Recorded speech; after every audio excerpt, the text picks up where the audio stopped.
Prabhas కాల్కి second trailer పై serious అయ్యారట Kamal Haasan. అనుకున్నంత expectations కంటే ఇది ఇంకా తక్కువగానే ఉంది అంటూ కల్కి సినిమాకి సంబంధించిన సెకండ్ ట్రైలర్ పై తన అభిప్రాయాన్ని వ్యక్తం చేస్తున్నట్టుగా అయితే తెలుస్తోంది. సో కల్కికి సంబంధించి ఏది ఏవైనా అభిమానులు ఎంతో ఆనందంగా అయితే ఎదురు చూస్తున్నారు.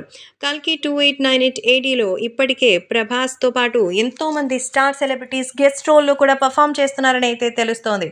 ఇప్పటికే రెమ్యునరేషన్కి సంబంధించినటువంటి ఈ విషయంలో ఈ ట్రైలర్ గురించి ఎదురు చూస్తున్నటువంటి ఈ సమయంలో నాగ్ అశ్విన్ దర్శకత్వంలో రెబల్ స్టార్ ప్రభాస్ మన ముందుకి రాబోతున్నారు. 27న వరల్డ్ వైడ్ గా థియేటర్లో రాబోతున్న ఈ పాన్ వరల్డ్ మూవీపై అందరిలోనూ ఆసక్తి నెలకొంది. రిలీజ్ డేట్ దగ్గర పడుతుండడంతో ప్రమోషన్స్ తో మరింత వేగం పెంచేసింది టీం.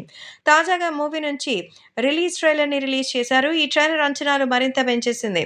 నాగ్ అశ్విన్ క్రియేట్ చేసినటువంటి వరల్డ్తో పాటుగా action elements, emotions, stunnings, visuals, background score కట్టిపడేశాయి. ఈ రిలీజ్ ట్రైలర్ని మరింత గ్రాండ్గా ప్రజెంట్ చేయడంతో అందరూ ఎంతో ఆనందం వ్యక్తం చేయగా, మరి ప్రభాస్ మాత్రం అన్ని సర్ప్రైజెస్ ఇప్పుడే పెట్టేస్తే ఎలా అంటూ కమల్ హాసన్తో పాటుగా ప్రభాస్ కూడా కాస్త నిరాశన పడినట్టుగా తెలుస్తోంది.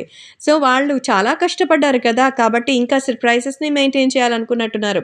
కానీ అభిమానులకు మాత్రం ఇది గూస్ బంప్స్ తెప్పించేటువంటి విషయం. వేరే లెవెల్లో కల్కి రిలీజ్ ట్రైలర్ని చూసి ప్రేక్షకులు సైతం ఫిదా అయిపోతున్నారు. ఇలాంటి సినిమా ఇంతవరకు రాలేదు, ఇక మీదట కూడా రాబోదు. డార్లింగ్ ప్రభాస్ని ఇంత హైట్స్లో కూర్చోపెట్టినందుకు నిజంగా నాగ్ అశ్విన్ హ్యాట్స్ ఆఫ్ అంటున్నారు ఆడియన్స్.